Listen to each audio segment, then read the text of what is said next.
오늘 함께 나눌 하나님 말씀은 우리 누가복음 20장입니다.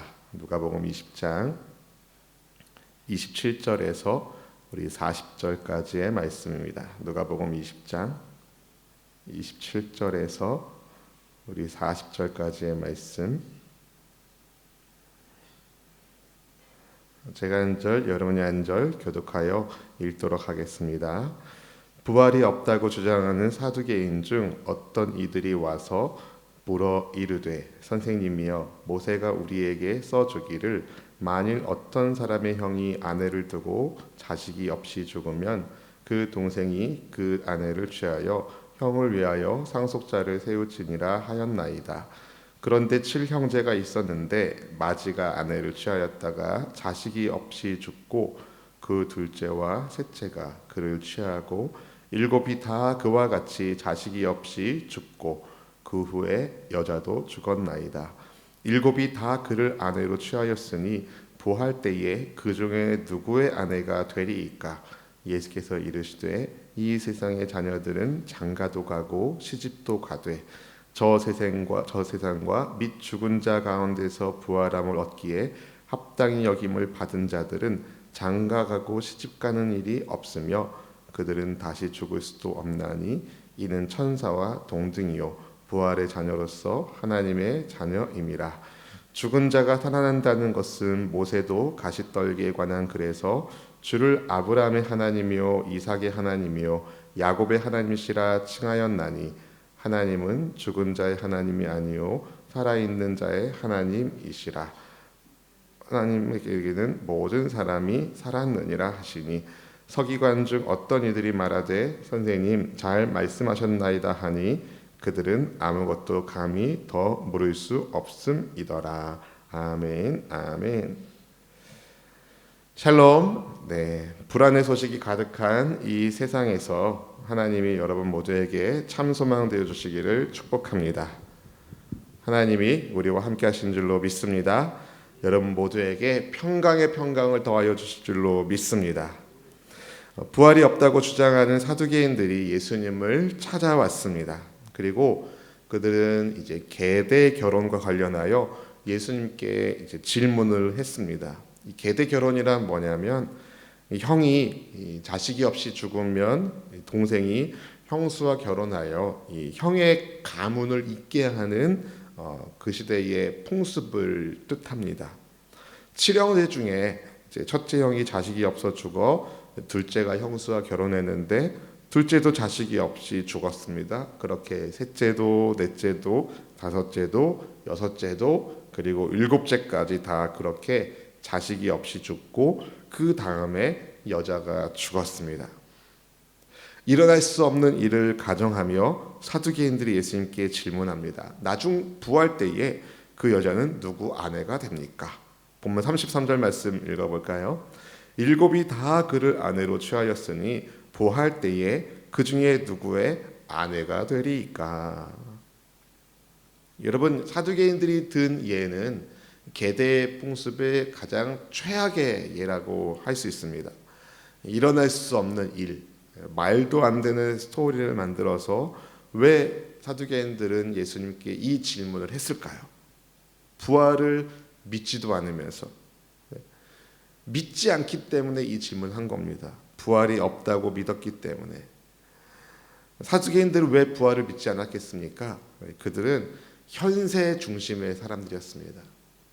이 세상에서 누리던 기득권을 포기하고 싶지 않았습니다. 그래서 그들은 나는 부활이요 나는 생명이니 말씀하시는 예수님에게 딴지 걸고 싶었던 것입니다. 예수님께도 제대로 답변을 못하시면 망신을 줄 수도 있고 또 그 부활을 주장하신 예수님의 말을 막을 수 있다는 생각을 했기 때문에 말도 안 되는 이 계대결혼의 최악의 형태로 예수님께 질문을 한 겁니다. 그러니까 굉장히 불순한 의도가 있었던 것이죠. 그때 주님은 이 세상의 자녀와 부활의 자녀가 어떻게 다른지 이런 말씀을 하십니다. 조금 길지만 34절에서 36절까지 말씀 같이 읽어보겠습니다. 예수께서 이르시되, 이 세상의 자녀들은 장가도 가고 시집도 가되 저 세상과 및 죽은 자 가운데서 부활함을 얻기에 합당히 여김을 받은 자들은 장가가고 시집가는 일이 없으며 그들은 다시 죽을 수도 없나니 이는 천사와 동등이요 부활의 자녀로서 하나님의 자녀임이라. 아멘, 아멘. 예수님 말씀에 의하면 이 세상의 자녀들은 장가도 가고 시집도 갑니다. 결혼을 합니다. 그러나 부활의 자녀들은 결혼할 필요가 없습니다. 예수님 믿는 성도는 다 예수님의 신부 아닙니까? 그리고 부활의 자녀는 하나님의 자녀라 천사와 같아서 더 이상 죽지 않습니다. 그러니까 이제 죽음의 원리가 작동하지 않는 하나님 나라에서 영원히 사는 겁니다. 그럼 이게 궁금한 거예요. 그러면은 천국 가면 이 땅에서 결혼했던 배우자는 못 알아보나? 어떻게 생각하세요? 아니 나는 예수님 믿고 내 아내도 예수님 믿어서 이제 천국에 가서 보면 뉘신주 할까? 궁금하시죠? 알아봅니다, 여러분. 알아봐요. 왜요? 네. 이 부자 비유 보시면 이 부자가 그 음부에서 아브라함 품에 있는 나서를 알아보잖아요. 그러니까 알아봅니다. 그런데 그때 우리는 이 땅에서 맺은 결혼 관계로 만나는 게 아니라 예수님 안에서 하나님의 자녀로 다 만나게 되는 거죠. 바라기는 이 땅에서 관계 맺는 여러분의 가족들이 천국에서 하나님의 자녀로 다 만나는 그런 은혜가 있기를 주의 이름으로 축복합니다. 예수님은 부활을 부인하며 이 세상에서의 삶이 전부인 것처럼 사는 사두개인들에게 하나님은 살아계신 하나님으로 하나님 앞에서는 모두가 다 산 사람임을 모세의 글에 비추어 설명해 주십니다. 본문의 37절, 38절 말씀 읽어볼까요? 죽은 자가 살아난다는 것은 모세도 가시나무 떨기에 관한 글에서 주를 아브라함의 하나님이요 이삭의 하나님이요 야곱의 하나님이라 칭하였나니 하나님은 죽은 자의 하나님이 아니요 살아있는 자의 하나님이시라. 하나님에게는 모든 사람이 살아있느니라. 아멘. 여러분, 하나님께서 산 사람의 하나님이시다라는 말씀을 모세의 말에 비추어 모세의 기록에 비추어서 예수님이 설명하시거든요. 왜 그러냐면 이 사두개인들은 이제 부활을 믿지 않기 때문에 구약 성경에 부활을 암시하고 내포하고 있는 의미의 성경은 그들이 믿지 않았습니다. 그들은 모세 오경만 믿었어요. 그래서 예수님은 그 모세 글에 비추었을 때 하나님이 산 자들의 하나님인 것을 설명하시는 겁니다. 주는 아브라함이 죽은 다음에 400년이 지난 뒤에 모세에게 나타나셨을 때 나는 아브라함의 하나님이었다라고 하지 않으시고 나는 아브라함의 하나님이다 하셨습니다. 나는 이삭의 하나님이다. 그러니까 그때도 여전히 하나님은 아브라함의 하나님이신 거고 이삭의 하나님이신 거고 야곱의 하나님이신 겁니다. 왜 그럴까요? 아브라함이나 이삭이나 야곱은 이미 모세 시대에는 육신적으로는 죽었지만 하나님께서 모세에게 말씀하신 당시에도 여전히 영으로는 살아있는 사람이기 때문에 그렇습니다. 하나님의 관점에서 이 세상에서의 삶을 마친 성도는 영으로는 하나님을 섬기며 삽니다. 영생을 얻었기 때문이죠. 아멘. 네. 우리처럼 이 세상에서 육신을 가지고 하나님을 섬기며 사는 성도도 있습니다. 근데 우리도 때가 되면 육신의 짐을 벗고 육신의 옷을 벗고 영으로 하나님을 섬기며 살게 될 겁니다. 그래서 하나님 앞에서 모든 성도는 살아있으며 하나님은 살아있는 자의 하나님이신 겁니다.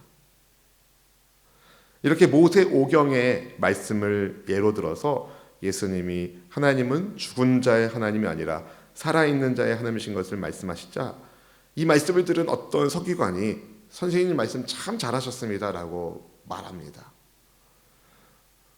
그럼 어떻게 해야 돼요, 여러분? 부활의 예수님을 믿어야죠. 부활을 믿지 않는 사두개인들은 그런데 더 이상 아무 말도 하지 않습니다. 감히 더 묻지도 못했습니다. 이것이 사두개인들의 현실입니다. 여전히 부활을 믿지 않는 것, 부활의 예수님을 눈앞에서 뵙는 그야말로 엄청난 복을 받은 거잖아요. 부활의 예수님을 눈앞에서 뵙는 그런 엄청난 복을 받았음에도 불구하고 예수님을 믿지 않고 영접하지 않고 알아보지 않는 그들은 눈뜬 맹인 같았습니다.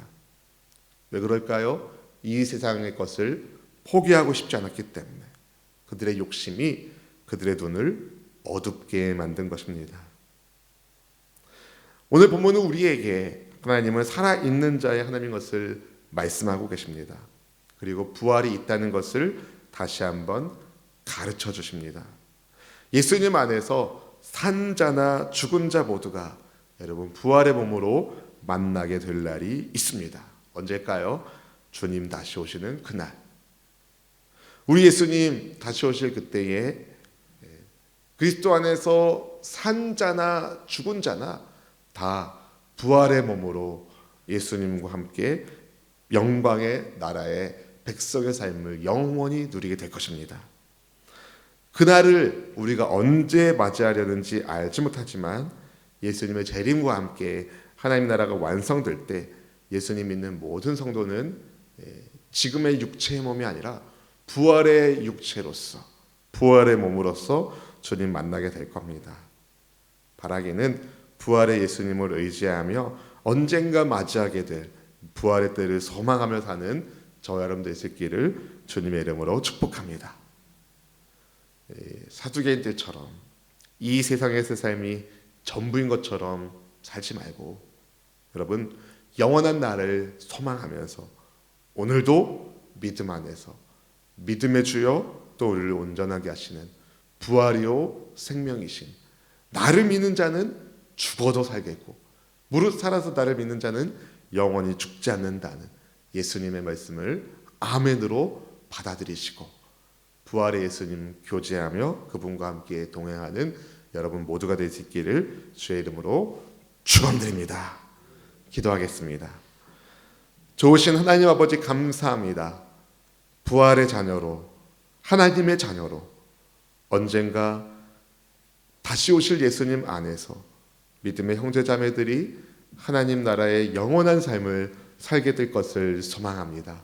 주님, 바라기는 이 땅에서 살아가는 우리 모든 지체들 하나의 소망을 잃어버리지 않게 하여 주시옵시고 이 땅에서의 삶이 전부인 것처럼 어리석은 생각하지 않게 하여 주시고 주님이 맡겨주신 청지기로서 이 땅에서의 시간들을 하늘상을 바라보며 경영할 수 있도록 영적 안목을 허락하여 주시옵소서. 주님, 코로나19로 모두가 어렵다고 말하는 이때에 그래도 주님이 도와주시고 주님이 함께 하심으로 가정과 직장과 일터가 평안하게 하여 주시기를 원합니다. 모든 염려, 근심, 걱정 하나님께 맡기오니 주님 돌보아 주시옵시고 구하는 것, 찾는 것, 두드리는 것 하나님의 계획과 하나님의 섭리 안에서 응답받게 하여 주시옵소서. 오늘의 충만한 은혜를 베푸신 주님께 감사와 찬송을 올려드리며 귀한 물질 구별드린 손길 또한 하나님이 기억하시고 이 물질이 쓰이는 곳에 하나님 나라가 확장되게 하여 주시옵소서.